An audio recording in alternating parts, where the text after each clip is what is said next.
turma! E aí, tudo bem com vocês? Então vamos dar continuidade ao nosso estudo sobre linguagem de programação C++. E hoje nós estudaremos o comando condicional if e if-else. Na verdade, nós revisaremos, já que vocês já conhecem esse comando lá da robótica.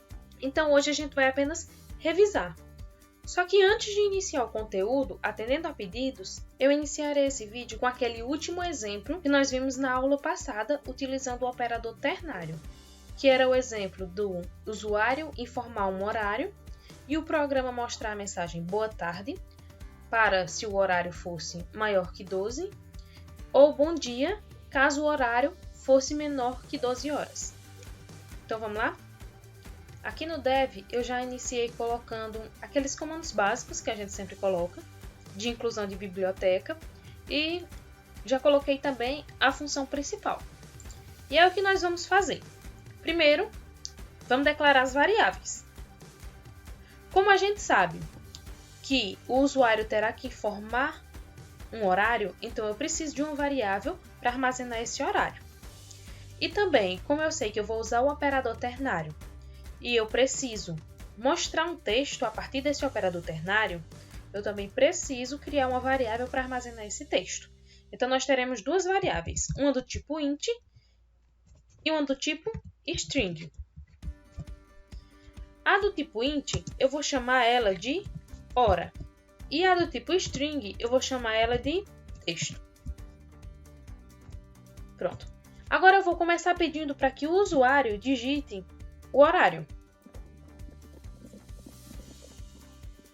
Depois disso, eu vou armazenar o horário que o usuário digitou dentro da variável hora. Agora, eu vou usar o operador ternário para fazer o teste. Eu vou verificar se a hora é maior ou igual a 12. E se ela for, eu irei mostrar a mensagem boa tarde. Se não for, eu vou mostrar a mensagem bom dia. Com isso, eu já tenho um operador ternário. Eu tenho a condição, eu tenho a interrogação, o que vai acontecer caso a condição for verdadeiro, separado por dois pontos, o que vai acontecer caso a condição seja falsa. Porém, eu preciso guardar o que for verdadeiro ou o que for falso dentro da variável texto, que foi o que eu reservei para guardar. Então, aqui no início, eu vou dizer que texto vai receber toda essa operação aqui. Ok? Vou colocar também a operação do ternário dentro de parêntese. Agora, tudo que eu preciso é mostrar o texto. Se vai ser de boa tarde ou se vai ser de bom dia. Então, eu vou pedir para o programa exibir o texto.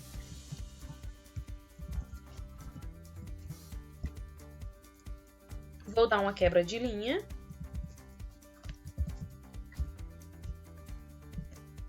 E com isso, a gente finaliza o programa. Só preciso agora colocar aqueles dois comandos que também são padrão, o System Pause e o Return Zero. Código finalizado, agora eu vou compilar e executar. Então, o programa pede para que eu digite um horário, vou colocar 6, e aí ele mostra a mensagem, bom dia. Novamente. Agora eu vou colocar um horário maior que 12, vou colocar 17. E ele mostra a mensagem, boa tarde. Então, esse é aquele último exemplo usando o operador ternário. Agora, voltando à nossa aula, vamos falar um pouco sobre o comando condicional if e o comando if-else. Mas antes de falar sobre eles, vamos relembrar como os comandos são executados no Dev C++. Eu tenho aqui na imagem um exemplo daquele código que a gente já fez em aula, que é de um programa para calcular uma média. Então, como o Dev executa esse programa? Como ele faz todos esses comandos? O Dev vai sempre executar os comandos de cima para baixo e da esquerda para a direita. Portanto, para que os comandos nesse exemplo de código sejam executados, eles seguem uma sequência específica, sempre de cima para baixo, de esquerda para a direita. Então, inicialmente vai ser incluído bibliotecas, depois vai ter função principal, depois vem a declaração das variáveis e assim sucessivamente. Então, o programa só pula para a próxima linha quando a linha anterior estiver finalizada. Então, ele segue uma sequência de execução. Então, a execução de um programa C++ começa com a função main. Em todos os exemplos que vimos até este momento, sentenças são executadas sequencialmente. Então, até agora, todos os programas que nós fizemos, eles vêm sendo executados em uma sequência, sempre de cima para baixo, da esquerda para a direita. A ordem sequencial de execução de sentenças pode ser alterada se certas condições forem satisfeitas durante a execução do programa. Isto é chamado desvio condicional. Então, por enquanto, todos os nossos programas vêm sendo executados em uma sequência. Porém, nem sempre é assim. Na maioria dos códigos mais elaborados de C++ ou de qualquer outra linguagem de programação, não necessariamente é seguida uma ordem sequencial na execução do programa. Em determinados momentos, pode e vai ocorrer um desvio em alguma parte desse comando. E esse desvio a gente chama de desvio condicional. Então, esses desvios eles vão ocorrer de acordo com alguma condição. Então, aqui na linguagem C++, a gente tem algumas estruturas de desvio condicional. A primeira estrutura é a estrutura if, e é a estrutura mais básica. Na if, se determinada condição for satisfeita, então executa determinado comando. Então, a gente tem uma expressão sendo testada, e se ela for verdadeira, é executado um bloco de instruções. E depois o programa segue normalmente. Agora, se a expressão não é verdadeira, então aquele bloco de instruções ele não vai ser executado, ele vai ser pulado e o programa segue normalmente com as demais instruções. Então, como que a gente escreve isso? Como é a sintaxe do if no Dev C++? A gente escreve a palavra if, dentro de parênteses a gente coloca a expressão que a gente quer testar e na linha de baixo nós colocamos a instrução que a gente quer que aconteça caso o if, onde está sendo testado, seja verdadeiro. Então, no exemplo aqui, em um programa, eu tenho aqui novamente aquele programa que calcula a média. Só que agora eu vou mostrar se um aluno foi aprovado ou não. Então, eu tenho aqui embaixo, se a média for maior ou igual a 7, o que é que vai acontecer? Vai mostrar a mensagem aprovado. E se a média for menor que 7, vai mostrar a mensagem reprovado. Então, observem que eu tenho a palavra if, dentro de parêntese, qual é a expressão que eu quero testar, eu quero ver se a média que foi calculada é maior ou igual a 7. E abaixo disso, eu coloco o que eu quero que aconteça. Então, se a média for maior ou igual a 7, eu quero que mostre a mensagem aprovado. E aí nós temos também a expressão if-else.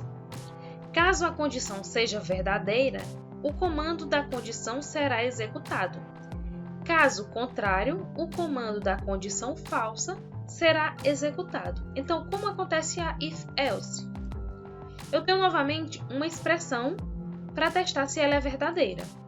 Se ela for verdadeira, vem aqui para o sim e é realizado um bloco de instruções e depois segue o programa normalmente. Agora, se essa expressão não é verdadeira, então eu venho para fazer um outro bloco de instruções para depois seguir o programa normalmente. Então, agora no if-else eu tenho dois blocos de instruções. Um bloco para caso a expressão seja verdadeira e um bloco para caso a expressão seja falsa. E como é a sintaxe? Como nós escrevemos isso no C++? Bem simples. Eu coloco novamente a palavra if, dentro de parênteses vai novamente a expressão de teste e abaixo dela eu coloco o bloco de instruções 1, que é o bloco de instruções para caso essa expressão seja verdadeira. Na linha de baixo eu coloco a palavra else e na linha de baixo eu coloco o segundo bloco de instruções. Agora o bloco de instruções para caso a expressão de teste ser falso. Observando aqui em um programa, no mesmo programa do exemplo anterior, eu vou mostrar a mensagem aprovado ou reprovado. Só que agora eu só preciso fazer um teste. Eu vou testar aqui, ó. Se a média for maior ou igual a 7, mostra a mensagem aprovado. Porém, se não, ou seja, se não for maior ou igual a 7, logicamente vai ser menor. Então, eu não preciso fazer um outro teste. Eu simplesmente coloco a palavra else. Então, se não, eu mostro a mensagem reprovado, ok? Então, essa estrutura if e essa estrutura else, elas funcionam exatamente como a gente vê lá na robótica. A única diferença que a gente tem aqui no C++ é a sintaxe. E é uma diferença mínima, porque lá na robótica a gente tem uma chave, depois que eu coloco dentro de parênteses a condição que eu quero testar. E aqui no C++ a gente não tem as chaves. Pronto, só isso, tudo bem? Então, pessoal, isso era o que tínhamos para estudar na aula de hoje. E nos vemos novamente na próxima aula. Até lá!